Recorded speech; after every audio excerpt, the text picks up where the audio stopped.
Today on Locked On Phoenix Suns, we are headed into that stretch of the schedule where we all told ourselves the Suns could fix things. And yet it looks worse than ever.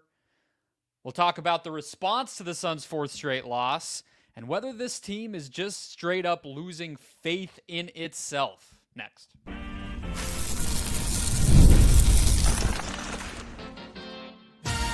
You are Locked On Suns, your daily Phoenix Suns podcast, part of the Locked On Podcast Network, your team every day. Welcome back into Locked On Phoenix Suns. I'm Brendon, Kleen, a staff writer at Awful Announcing and a credentialed Suns media member. Thank you for making Locked On Suns your first listen to kick off your week. Happy Monday. Don't forget, Locked On Suns free and available on all platforms, including YouTube. So click that follow or subscribe button and do what thousands of other Suns fans have already done. Become an everydayer and get locked on to the Phoenix Suns right here each and every day. Today's episode brought to you by the FanDuel Sportsbook. From big upsets to game-winning drives, the NFL postseason is better with FanDuel, where new customers can bet $5 and get $200 in bonus bets, guaranteed win or lose. Visit FanDuel.com to get started. Joining me, as always, from the wonderful West Valley, my fellow Suns credentialed media member. How we feeling on this Monday, Ben Garcia? I guess as good as the Suns, smiling on the sidelines, down by $1 billion, but just all smiles, man. 36 unbothered. Well, maybe you guys should start feeling a little bothered, but we'll get into it. Yeah, the Suns lost their fourth straight game on Saturday night. We did not do any sort of emergency content for that 18-point road loss. Didn't really warrant it, of course, but 126-118, just getting pretty much smacked in the face by a Pacers team for the second time in a couple of weeks. They are in a back-to-back on the East Coast Monday, Tuesday, and then they have a couple of home games before the real long road trip closes out the month. But, Ben, we kind of talked about it. We'll get to, I think, the kind of big picture in a moment and one little update on, a couple updates on Jimmy Butler that we got from two different reporters who are pretty plugged into that situation. But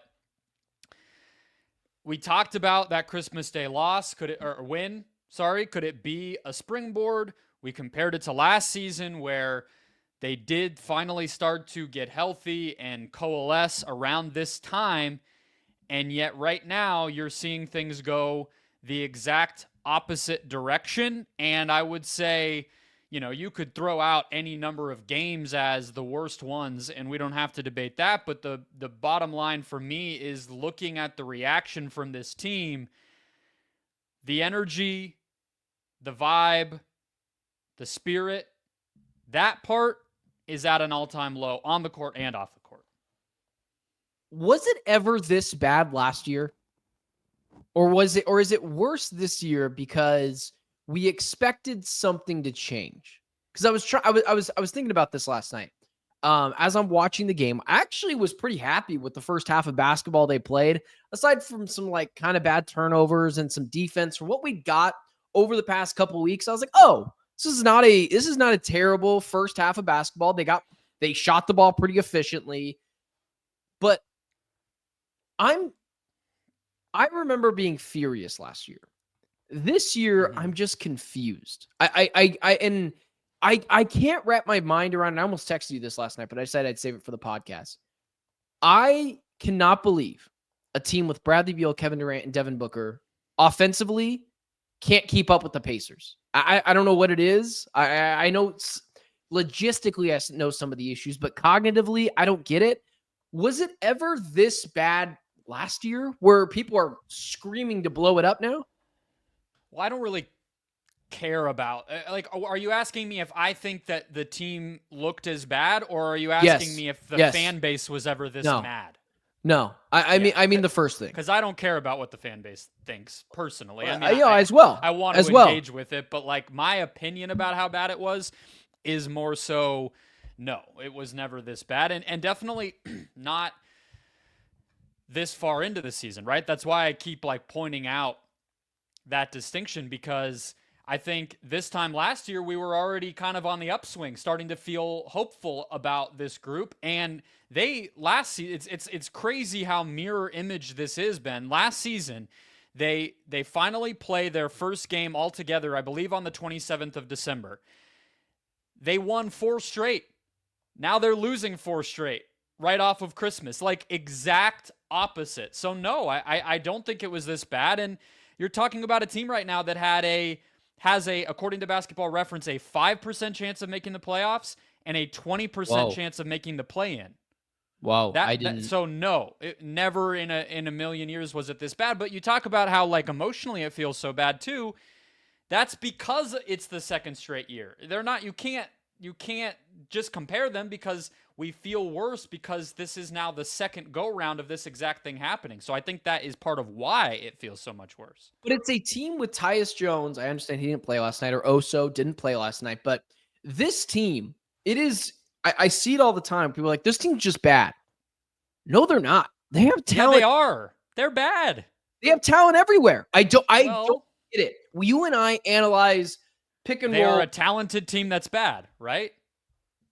I guess, man. I guess. I don't get it. I can't wrap my brain around it because at this point, they're just awful. Like, they're not even in the second half of games now. They gave up, I think, 40 points to the Pacers last night and just were. And people are like, what are the Suns doing at halftime? I don't know.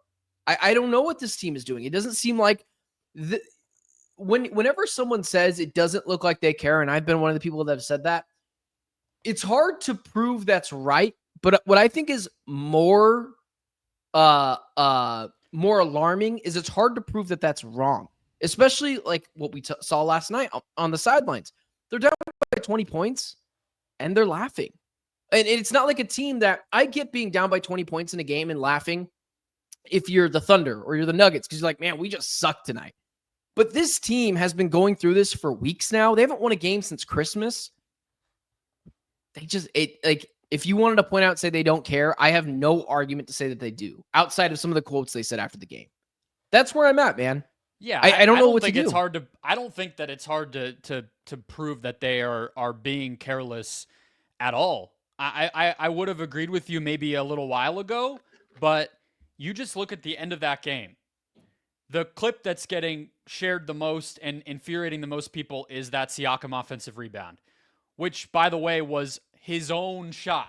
Not just an offensive rebound where he was not boxed out, which it's Pascal Siakam. Not only is he a great player, he's a big dude and a very good, interior rebounding guy. It's his own shot.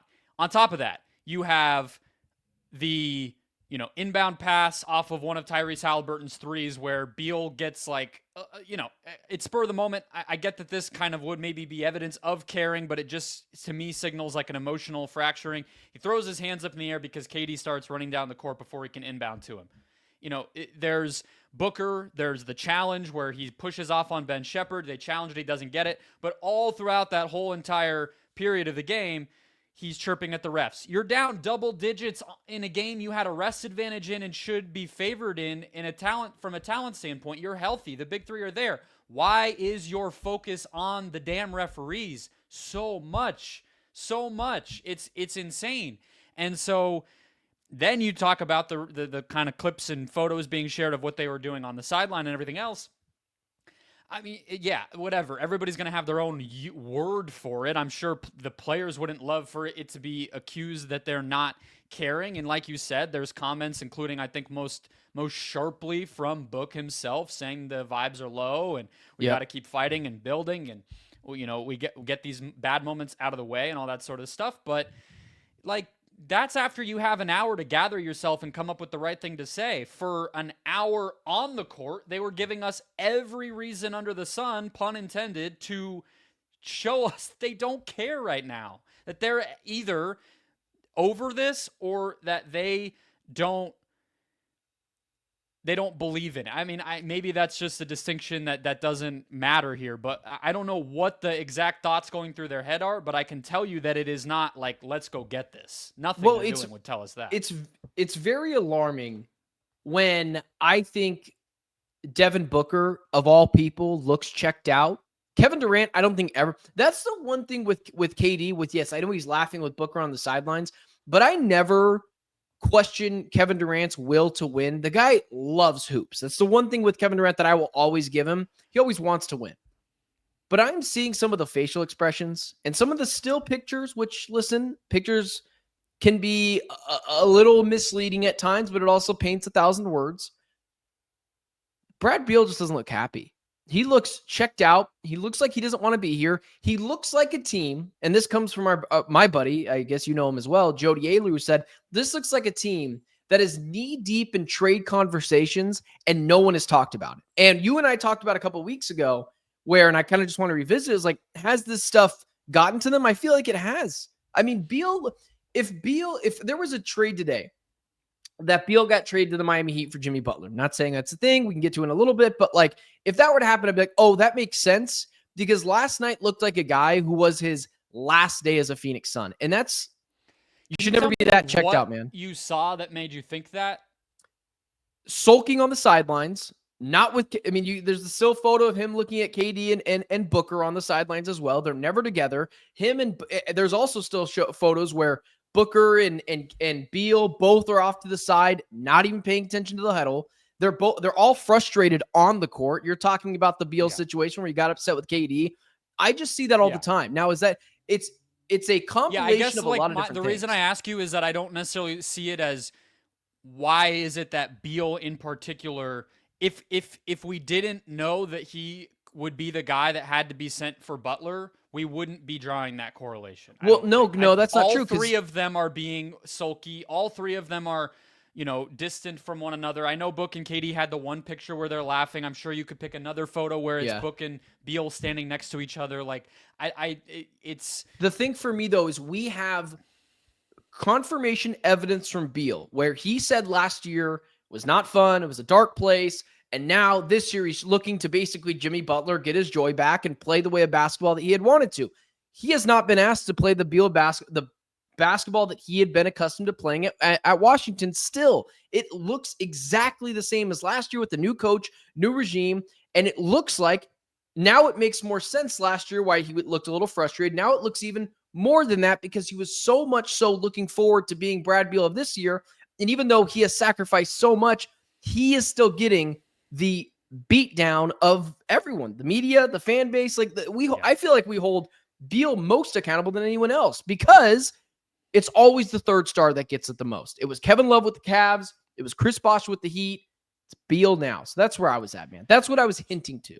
So we've talked a lot about on the court, what's going wrong, can it be fixed, deals, rotations, style of play. I think we're to the point where we have to kind of talk about big picture, some of this stuff, if there's any salvaging it. So we'll do that next. First, today's show brought to you by Prize Picks, who have come in and fixed daily fantasy sports. Basketball season's heating up. Down the stretch of the season, there's no better way to get real money action while watching your favorite NBA stars than with Prize Picks. Whether you're a diehard fan or just some love some friendly competition, Prize Picks makes it fun and easy to turn your basketball knowledge into cash. Here's how it works. Pick more or less on at least two players for a shot to win up to 1,000 times your cash. Think LeBron's going to drop 30? Or maybe when Luka gets back, he's get more than 8 assists? Well, Prize Picks lets you make your predictions and put your money where your mouth is in just 60 seconds of use. I've been using Prize Picks all season, and it is addictive, fun, and easy. It also doesn't make you do more than you want to do. That's what I like about it. Again, 60 seconds to set your picks, as well as, very quick delivery if you win. You just log on ahead of a night of NBA action and just put in what you're confident in. Doesn't have to be a ton of money. Doesn't have to be too many players. And get that money. Now's the perfect time to join. Download the app today. Use the code LOCKEDONNBA when you do to get $50 instantly when you play your first $5 lineup. That's right. No need to win to get that bonus. It's guaranteed. At Prize Picks, run your game. All right, Ben, let's keep it rolling here. Reminder to sign up for the Locked On Suns daily newsletter. Go to LockedOnDaily.com. Type your email address in. It's free. You get awesome NBA and Suns content delivered straight to your inbox every day. And best of all, you support the show. All right. So I had in my notes for this section to bring up if this is worse than last season, but we already went there. I think we agree that it is. Yeah. And when I kind of zoom out on what we've been seeing during this losing streak, where I agree with you, the first half of that Pacers game was fine. But look, they were down, or it was tied, right? It was tied. Yeah. The They word were I down after used the was first quarter by respectable. 1. Sure. Just because of what we had seen from previous weeks. I thought it was a respectable half of basketball.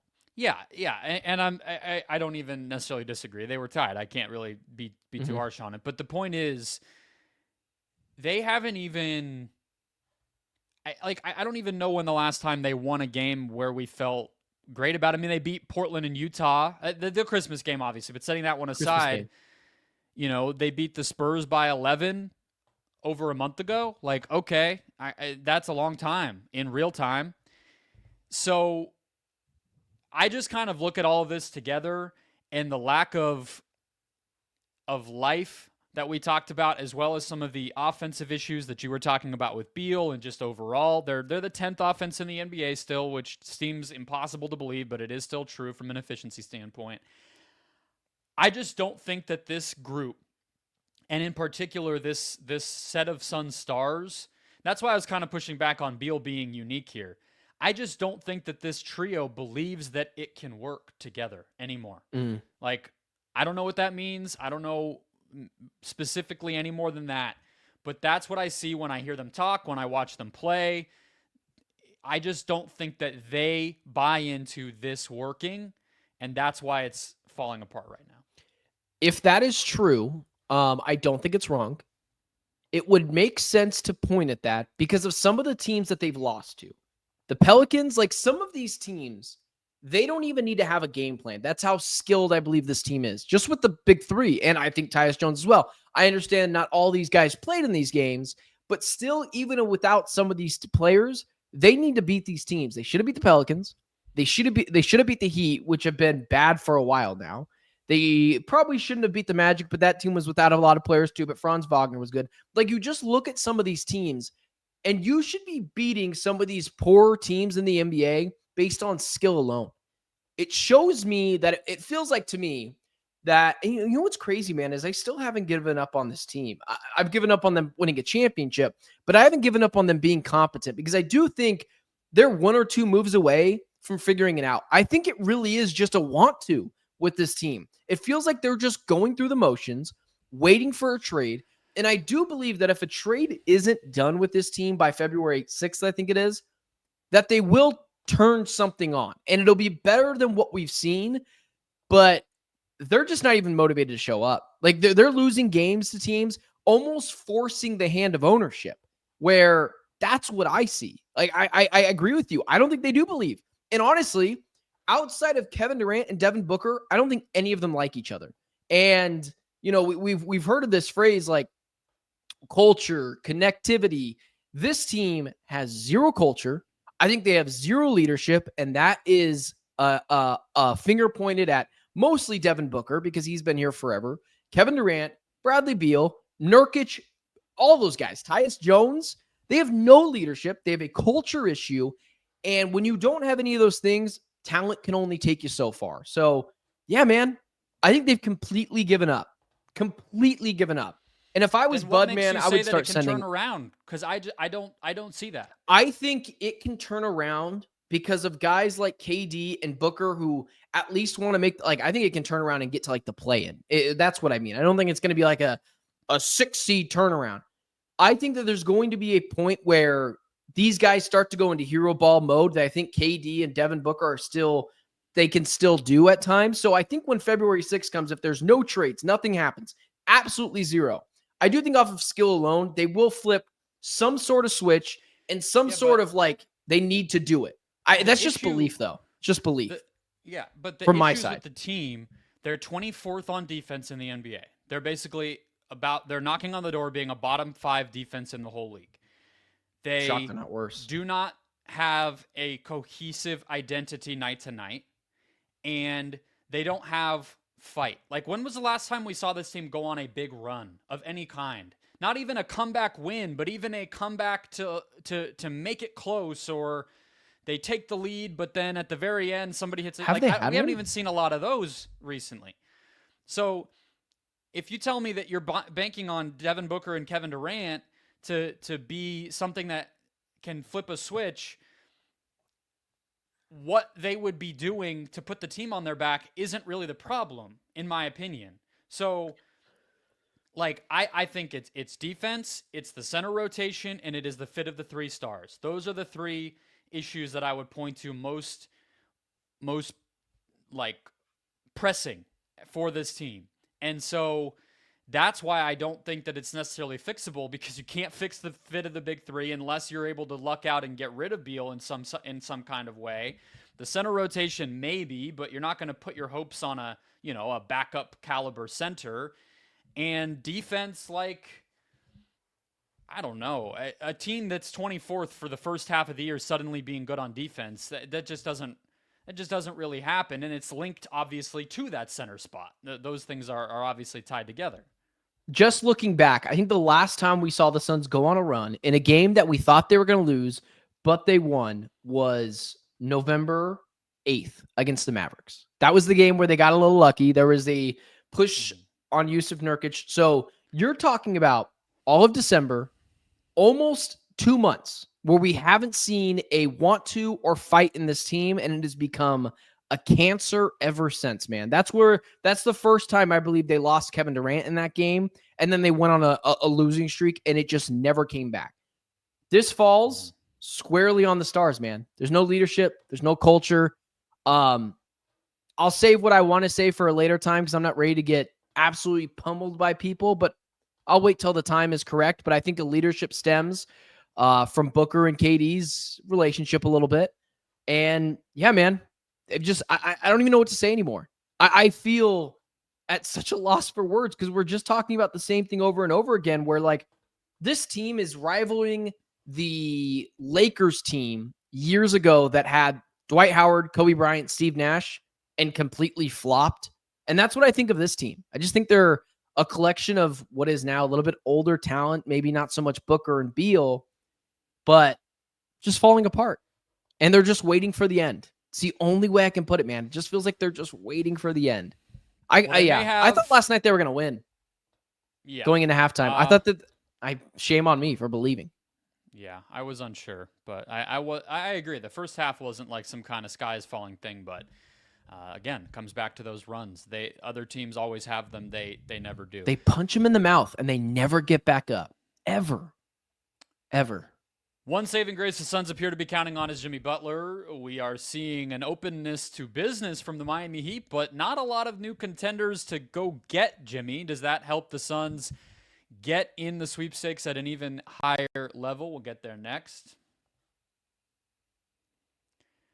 First, today's show brought to you by FanDuel, the best place to hang out during the busiest time of the sports calendar. Basketball season's heating up. There's no better way to get real money action while watching your favorite NBA stars than with FanDuel.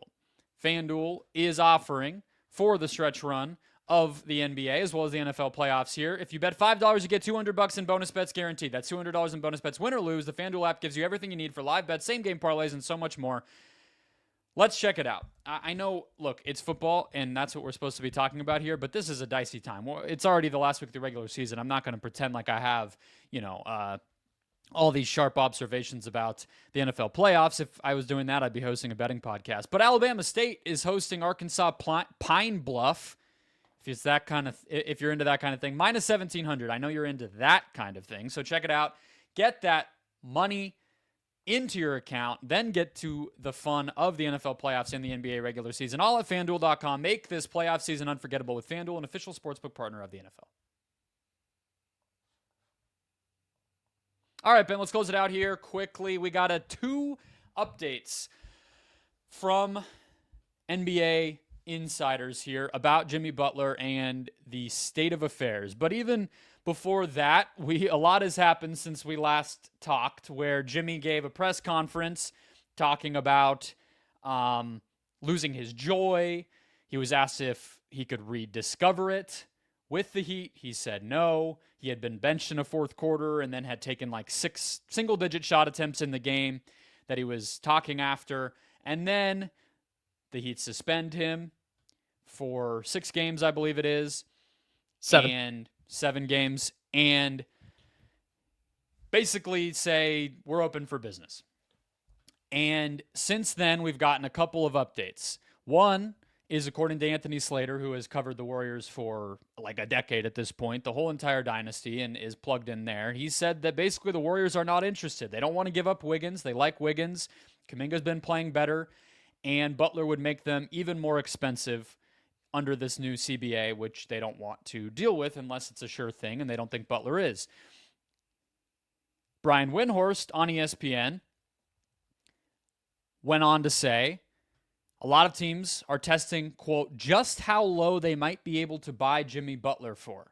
He said, the one expectation to that would be the Phoenix Suns, meaning that they do want to go a little bit harder than other teams might, but obviously they're very limited with what that even can be for them. Aggressive for the Suns is the same thing as buying low for other teams because they only have that one first-round pick and 3 seconds and Bradley Beal. And then so Windhorst basically summed the whole thing up by saying the only functional way they have to get him is Bradley Beal, who has a no-trade clause in the Heat 2 years ago when he wanted to go there. They rejected it. So that would take a third or potentially fourth team. Those deals are very hard to put together. It's going to be a lot of talking and a lot of complicated maneuvering. I guess my question here, Ben, is does this put the Suns at the top of the pecking order in these talks around Jimmy? Yeah, there's some talk about like Memphis, but that would mean they'd have to get rid of Desmond Bane, and it would likely mean they have to get rid of Desmond Bane. That doesn't make any sense. I'd much rather have Desmond Bane than if they have to get rid of Desmond Bane. Yeah, I would much rather have Desmond Bane than Jimmy Butler. Desmond Bane has a Devin Booker-like ceiling to him. I think the thing with the Grizzlies to me is that their team, they have never shown that they're going to spend on their team. So I don't think they can get the deal done without giving up Desmond Bane. But their team would then have basically 3 max players plus Jaren on it. And that is... Who's the other max player? Is Desmond Bane maxed? Yeah, Ja. Is Desmond Bane maxed? I didn't know that. Well, yeah. I mean, it's like the lower max, because he's it's the rookie guy. one. Yeah. But yeah, so Ja, Desmond, and Butler all on maxes, and Jaren, he got a good deal for the team side at only $26 million. But the Grizzlies aren't this kind of team that's going to start printing money like that. So that's the one that I think holds them back. Houston is still in the mix here, right? And, there might be some other teams we haven't thought of, but why not Houston? Because I don't think Jimmy wants to go to Houston. Like, if it gets that bad, I am just of the belief that we are in a league that if you make it bad enough and you make known where you want to go, you will, outside of Dame, likely go there. And I still think this is why the Suns haven't made a trade yet. It is so bad for the Suns right now. And there are reports that Nick Richards could be had, that whoever it is, Dorian Finney-Smith could have been had a couple of weeks ago. I think the Suns are still holding out hope for this Jimmy Butler trade because they feel like they can get him. He's at the top of their list. The Mavericks don't really make a lot of sense. The Warriors don't make a lot of sense. And the Rockets, I guess that he could go to the Rockets, but it feels like the same Rockets, issue. Why would you blow it up either? You have a nice core. I mean, it's a 34-year-old Jimmy, man. It's a 34-year-old Jimmy. That doesn't make any sense.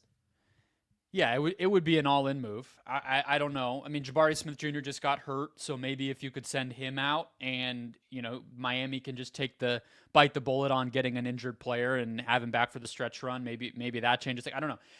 What my bigger point is, though, whether it's Memphis, whether it's Houston, whether it's another team we haven't thought about, the reason that this situation is different to me than Beal or Durant, where the Suns were able to, or Chris Paul even, where a star called his shot and the Suns ponied up whatever it took to satisfy the team sending that player out, and the deal got done, is those 3 players, Chris, Brad, and KD, were under contract for a long time. Jimmy will go wherever a team is willing to pay him the contract that he wants. At this point, if he's willing to shred his relationship with the Heat and, make a scene of this and deal with the suspension, and obviously he's done this before. It's not like he's, going out on a limb here, but still it's not what you would want in an ideal world. He's doing it because he wants a contract. And so he won't even accept one either with the Heat. That's also been reported. He won't take it anymore. Yeah, but they're not going to offer it to him because no, I'm just saying the Shams report was even if they offered it to him, he wouldn't take it. Yeah. So I just think he's going to go wherever that contract is. So obviously that, I agree with you. The Suns would pay it if they could get off Beal, it's a no-brainer. But other teams might too, and that would be why he, like you're saying, he doesn't want to go to the Rockets. Well, if they say we'll give you 3 years on your max, he's going to want to go to the Rockets. But I don't think the Rockets it doesn't make any sense from a logistical standpoint for the Rockets if you want to pay this guy, especially in a league where stars get upset almost all the time. Who knows, man? Ja could want out soon, or Luka could want out soon. And the Grizzlies, if you only get one chance as an organization to really go all in. The Suns went all in on Kevin Durant. They kind of got lucky with Bradley Beal and they got him. But the Jimmy Butler thing is interesting because he's 34. He's absolutely a declining player. He wants a big contract. Are you willing to push the chips on the table, go over the tax aprons for this player, and push in a couple of assets as well? I mean, you have to outbid the Suns. So you're obviously throwing in at least 2 first-round picks, and you're throwing in, 4 second-round picks. That is where my mind goes to it. Truly, man, the only thing I'm worried about is that the Miami Heat don't want Beal. And then I don't worry about a team taking on Beal's contract. There's a lot of teams that aren't ready to compete yet who are willing to take on assets to in exchange for a bad contract. Then it comes down to will Beal accept it? And I don't know if he will. Yeah, but I don't know if he will. I don't think finding that other team is quite so easy because you're right that there will be some team who would do it. But the problem is you now have to they have to get something to take him. Yeah. The Heat need to get something for their, franchise centerpiece player. And where is all that coming from? The Heat aren't going to give something to the team taking Beal, so the Suns have to do that. Maybe the team getting Beal could be part of the package of what Miami gets, right? Like, let's say it's Charlotte, and then Miami can get like a pick back or some kind of young player back from Charlotte. But then what's Charlotte getting? They're not giving that up just because they get Beal. They don't want Beal. So I just worry if there's enough value to go around because you're still running into the problem that the Suns don't have a lot of value to give. It's already not much if all of it's going to Miami. Now you're including another team that wants to be convinced to be participating. They're not just going to do the Suns a favor because they like Matt Ishbia as a guy. So that's why I think that starts to be a problem. The last thing I'll say on this, because we'll obviously have continued updates throughout the week, is I tend to actually think that this situation, even if I think that Jimmy Butler doesn't fix what the Suns are dealing with, I just don't. Yeah, that's a totally different conversation. Of it getting so ugly with the Heat actually does help the Suns because I've maintained this whole time that the second most likely situation, if we put the Suns trade as one of the most likely, the other one was that Miami just kept him and let him walk. That's clearly not happening. That's over. So that helps because now he's going somewhere. Now the Suns are one of 30 options or 29 options. Do you believe that? I don't believe he'd go anywhere. Zero belief he'd go anywhere. No. I'm not literally meaning 29. No. But that was the report. I know you don't believe that, but I want you to throw it out there. Nobody literally thinks he's going to go to the Wizards. Well, no, but I don't think that's true. I think some people do believe, including our listeners. That's why I think it's good for you and I to both say no. I don't. Yeah. When he says he's willing to go anywhere, that's hyperbole. He is willing to go to the 5, 6 teams. Maybe he's willing to add the Grizzlies and the Rockets on there, but he's not going to the Pistons. That's the point that I'm trying to make. Yeah. It's nonsense. And so the Heat not being an option there obviously changes things for everybody. It makes it more likely that any team who might want him could get him. Okay. I guess this goes with it. Actually, no, it doesn't. What is your likelihood that the Miami Heat right now would swallow their pride and take Beal? And then what is your likelihood that Jimmy Butler will be a part of the Suns? Because those are two different questions because you could not have Beal. Taking Beal, I would say 25%. Oh, wow. Okay, that's higher than I thought.